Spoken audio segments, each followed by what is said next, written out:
think I realized probably in the summer of 2020 that this was a nothing. It was just a diversion. It was a deflection in order.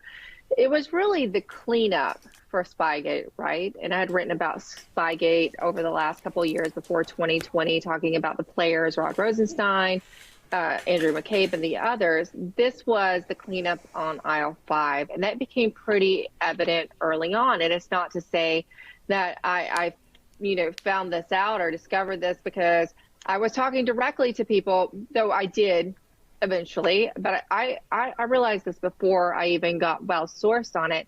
And look, it was pretty clear. And I think for most people, if you can even remember who John Huber was, right?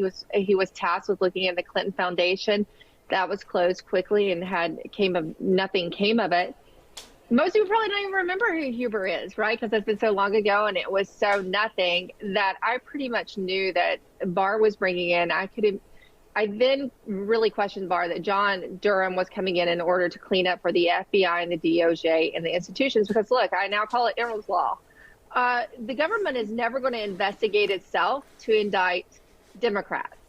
And if there was really any kind of accountability or investigation going on, then people like Andrew McCabe would have been raided in the middle of the night like Roger Stone was, like Paul Manafort was, and that wasn't happening.